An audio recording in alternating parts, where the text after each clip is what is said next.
विसंगति हम लेके रहेंगे, लेके रहेंगे, लेके रहेंगे, वेतन विसंगति हम लेके रहेंगे, लेके रहेंगे, लेके रहेंगे। हमारी मांगे जिंदाबाद, जिंदाबाद, जिंदाबाद। हमारी मांगे जिंदाबाद। छत्तीसगढ़ में सहायक शिक्षकों का आंदोलन लगातार जारी है और इस वक्त काफ़ी ठंड है राजधानी रायपुर में।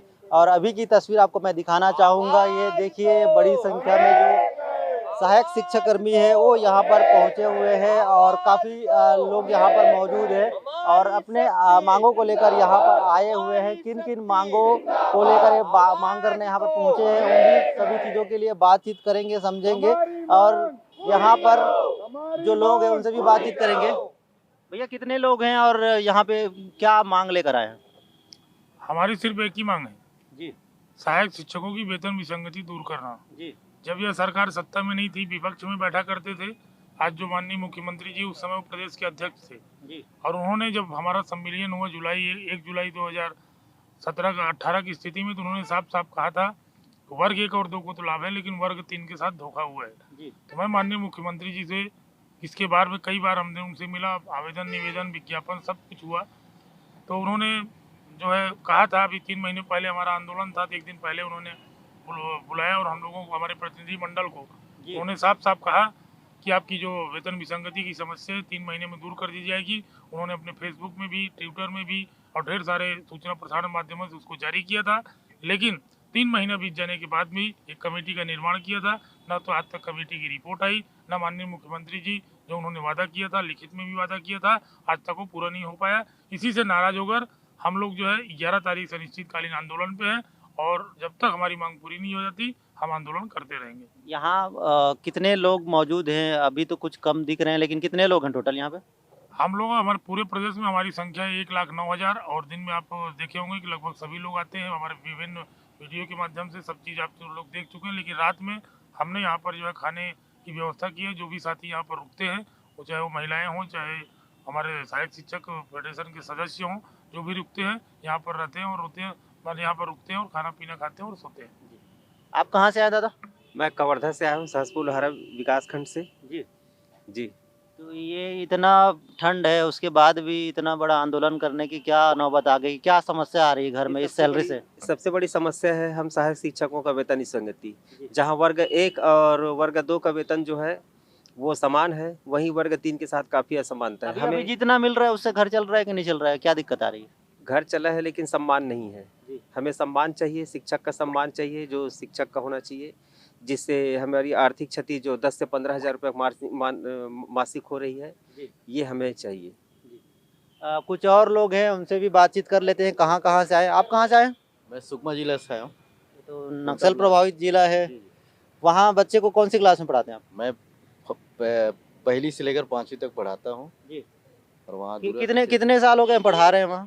मैं तो 12 साल हो गए अब तक पढ़ा रहा हूँ वहाँ पे। जी। सुकमा जिला में कोंडा ब्लॉक है जी। वहाँ से। तो क्या चाहते हैं आप? क्या होना चाहिए? मैं यही चाहता हूँ कि मेरा वेतन, हम लोग का वेतन विसंगति जो है वो पूर्ण हो जाए, पूर्ण कर दे सरकार, तो हम खुश हो जाएंगे। बहुत सारे लोग अभी भी पीछे आपको दिखेंगे, उन लोगों से भी बातचीत कर लेते हैं। कहाँ से आए हुए? कहाँ से आए दादा? हम लोग मुंगेली जिला से हैं, विकास खंड लोरमी से। जी। क्या समस्या आ रही है? कम सैलरी मिल रहा है कि बहुत ज़्यादा कम लग रहा है? बहुत ज़्यादा कम है। जैसे कि शासन में खुद माना है कि वर्ग 1 और 2 का समान वेतन है लगभग, लेकिन 3 का धोखा हुआ है करके हमारे मुख्यमंत्री जी ने कहा है। तो अपने किए हुए वादे को कम से कम पूरा किया जाए। और हम लोग विगत 17 साल से हैं और ना किसी प्रकार का हमको पदोन्नति मिल पाई है अभी तक का। तो कम से कम हमारा वेतन विसंगति है उसको अपने कहे हुए बातों को दूर करना चाहिए, यही हमारी आशा है।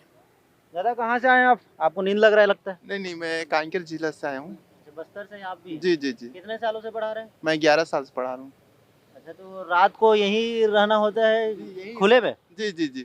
यहाँ मच्छर वगैरह काटता है, यहीं पे सोते हैं हम लोग। तो इतना काहे मेहनत करते हो? आसपास लॉज ले लो। नहीं, उतना तो औकात नहीं है, हम यहीं रहते हैं रात में। अच्छा, यही रहते हैं। अच्छा, ये एक तस्वीर मैं आपको दिखाना चाहूँगा। इधर देखिए, ये सोने की व्यवस्था है इनकी, क्योंकि सभी लोगों के पास यहाँ ठहरने की व्यवस्था नहीं है। तो ये देखिए यहाँ पर ही अपना बिस्तर बना रहे हैं और यहीं पर सोते हैं। और एक खुली जगह है, इस जगह को भी मैं एक बार दिखाना चाहूँगा आपको कि देखिए बगल में सड़क है और गाड़ियाँ चलती रहती है। और रात में यहाँ पे जो जानवर है, पालतू पशु है, वो भी इधर घूमते रहते हैं। तो इनके लिए भी एक समस्या है कि अगर यहाँ पे आ जाएं, सोए हैं, तो उनको भी नुकसान हो सकता है। कुछ और लोग हैं, उनसे भी बातचीत कर लेते हैं। रात को कैसे यहाँ पे रहना होता है? कितने दिनों से यहाँ पर डटे हुए हैं आप लोग? हम लोग लगभग यहाँ 6 दिन से डटे हुए हैं। मैं आपको बताना चाहूँगा कि हम लोग जो यहाँ रात को रुके हुए हैं, जो हमारा आक्रोश है वर्ग 3 का, जो सहायक शिक्षकों की वेतन विसंगति है, और उसके सामने में हमारी तकलीफें कोई मायने नहीं रखती। हम सभी सहायक शिक्षक साथी हैं और यहाँ हम दिन और रात डटे हैं और अपनी जायज़ मांगों को लेकर ही जाएंगे। ये हम माननीय मुख्यमंत्री जी से अनुरोध करते हैं, चूँकि उन्होंने हमको आश्वासन दिया था कि आपकी वेतन विसंगति दूर करेंगे, क्योंकि अभी कुछ दिन पहले ही जब हमारी डेलीगेशन की टीम उनसे वार्ता भी की, तो उन्होंने वेतन विसंगति संबंधी निराकरण के लिए एक कमेटी बनाई थी अंतर्विभागीय, और उन्होंने कहा था कि 5 दिसंबर को ये कमेटी आपके वेतन विसंगति संबंधी रिपोर्ट प्रस्तुत कर आपकी वेतन विसंगति को दूर करेगी।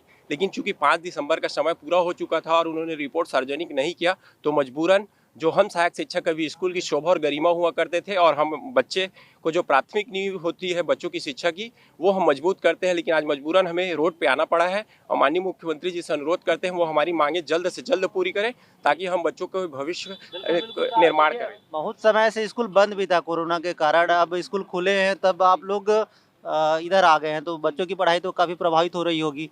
आप कौन कौन सी क्लास को पढ़ाते हैं? जी, हम लोग पहली से 5वीं तक सारी कक्षाएं पढ़ाते हैं सर। जी, तो अभी आप लोग यहाँ हैं, तो पढ़ाई वहाँ कैसे हो रही होगी बच्चों की? अब स्कूलें बंद है सर। शासन को समझना चाहिए कि भाई हमारे मांग को पूरी कर ले और स्कूल को खोल दे। जी, ये एक शिक्षा विभाग की ओर से नोटिस भी आया है, कारण बताओ नोटिस मांगा जा रहा है आप लोगों से। हाँ, तो अब आगे क्या करेंगे अगर आप लोगों को निकाल दिया जाता है, या ये आंदोलन ऐसी रहे जारी रहेगा आप लोगों को? हमारा आंदोलन तो जारी रहेगा सर। सरकार को जो करना है कर सकती है।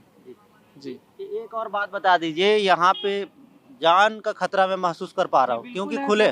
कल ही मैं आपको बताना चाहूँगा कि हमारे एक शिक्षक साथी के ऊपर एक बैल चढ़ते चढ़ते बचा था सर। जी, दुर्घटना हो चुकी थी, कैसे भी करके कल उसको टाला गया। बिल्कुल जान का खतरा तो है सर।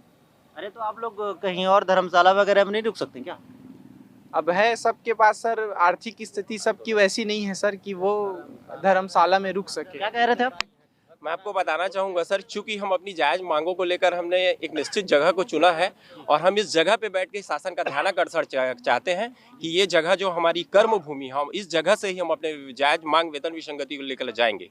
आवाज दो, आवाज दो। सर हम सहायक शिक्षक सर दोहरी मतलब ना मार को झेल रहे हैं। पहली मार क्या थी सर, जो हमारा 8 साल का वर्ष बंधन था सर। मैं आपको बताना चाहूँगा कि 8 साल वर्ष बंधन से पहले ना सर सिर्फ एक पॉकेट मनी के बराबर हमको पैसा मिलता था कि जो एक सामान्य आदमी ना एक बिस्कुट का, एक जो कुत्ते का जो खर्चा होता है ना सर, वही पैसा हमको मिलता था। और जब 8 साल बाद भी जो हमको वेतन मिला ना सर, वो भी विसंगतिपूर्ण मिला। और ना सर मैं एकदम जिम्मेदारी के साथ एक बात और कहना चाहूँगा कि पेपर में ना अगर आप निकलवा लीजिए, हमारे अगर 100 सहायक शिक्षक हैं ना सर, 80 सहायक शिक्षक आज की तारीख में लोन है। अगर हम लोग को लगभग सर सहायक शिक्षक को 30,000 वेतन मिलता है, उसमें से मुश्किल से सर उनके हाथ में 13-14 हज़ार रुपये आता है। उसमें भी 2-3 हज़ार रुपये ना बीमा का कट गया, तो मुश्किल से 8 से 10 हज़ार रुपये पे 70 से 80% सहायक शिक्षक अपने घर को चलाने के लिए मजबूर है। कोई लोन ना सर अपने लग्जरी लाइफ को पूरा करने के लिए नहीं लिया सर, मजबूरी में किसी को बेटी का शादी करना है, किसी को घर बनाना है, इसलिए आदमी अपना लोन लिया है। और एक 60 से 70% का लोन है सर। देखिए, जो सहायक शिक्षक, उनसे हमने बहुत सारे लोगों से बात की है और कुछ लोग अभी भी कुछ कहना चाहते हैं। अभी भी सुन लेते हैं हम क्या कहना चाह रहे हैं। क्या बोलना चाहते हैं? सर मैं ये बताना चाह रहा हूँ सर, बहुत से हमारे गांव में जो पालक हैं वो लोग ये भी सोचते हैं कि आप लोग हमेशा आए दिन हड़ताल करते रहते हो। लेकिन मैं साधारण गांव की भाषा में मैं ये बताना चाहता हूँ। मान लो एक कहाँ हो गए बता, छत्तीसगढ़ी में बता। हाँ, जैसे गांव में जो कि किसान रहते हैं, उनके 3 एकड़ खेत है और 3 बेटा है, तो जो मुखिया होता है, मुखिया को तीनों बेटा को 1-1 एकड़ देना उस जिम्मेदारी है। उसी जैसे किसी को बड़े बेटा को 1.5 एकड़ दे दिए, मंझला बेटा को 1 एकड़ दे दिए, छोटे बेटा को आधा दे दिए, कहाँ तक न्याय है? ठीक है, वैसे ही हमारे वर्ग 1 के साथी को ज़्यादा वेतन देते हैं, वर्ग 50,000 देते हैं, और वर्ग 2 के साथी को 40,000 देते हैं और हमको 30,000 देते हैं। वर्ग 2 को 60,000 देते हैं, मैंने 20,000 क्लियर कर दिया वर्ग 1 वर्ग 2 में। अच्छा सर, वर्ग 1 को जब वेतन फिक्सेशन हुआ तो 39,400 वर्ग 1 को मिला। 36,400 वर्ग 2 को मिला, 25,300 हमको क्यों, हमको भी 33,400 मिलना चाहिए। आप नहीं मिल रहा है तो अब क्या करेंगे? क्या ये आंदोलन इसी तरह जारी रहेगा कि आप लोग हट जाएंगे? नहीं सर, आंदोलन जारी रहेगा, जब तक नहीं मिलेगा नहीं हटेंगे, नहीं हटेंगे। नहीं हटेंगे। बच्चों की पढ़ाई पर भी प्रभावित हो रही है ना? उसको पूरा करेंगे हम, सरकार जितना जल्दी हमारी मांग पूरा कर दे हम वापस जाने के लिए तैयार हैं, बच्चों को पढ़ाएं। देखिए छत्तीसगढ़ में जो सहायक शिक्षक है करीबन 1,09,000 करीबन पूरे छत्तीसगढ़ में है और ये सभी सहायक शिक्षक प्राथमिक शालाओं में 1ली से 5वीं तक के बच्चों को पढ़ाते हैं। लेकिन कुछ ही महीने हुए थे पूर्ण क्षमता के साथ स्कूल खुले हुए और सारे सहायक शिक्षक अब आंदोलन पे आ गए हैं, तो बच्चों की पढ़ाई काफ़ी प्रभावित हो रही है। और इस जगह के बारे में भी मैंने बताया कि खुले में ये प्रदर्शन कर रहे हैं और रात को भी ठंड में यहाँ पर मौजूद हैं। फिलहाल इन लोगों ने अपनी मांग मुख्यमंत्री भूपेश बघेल के सामने रख दी है। वेतन विसंगतियों को जब तक दूर नहीं किया जाएगा तब तक इनकी आंदोलन इसी तरीके से यहाँ से जारी रहेगी और साथ ही साथ बच्चों की पढ़ाई भी प्रभावित होती रहेगी। एबीपी न्यूज़ के लिए रायपुर से रवि मेरी।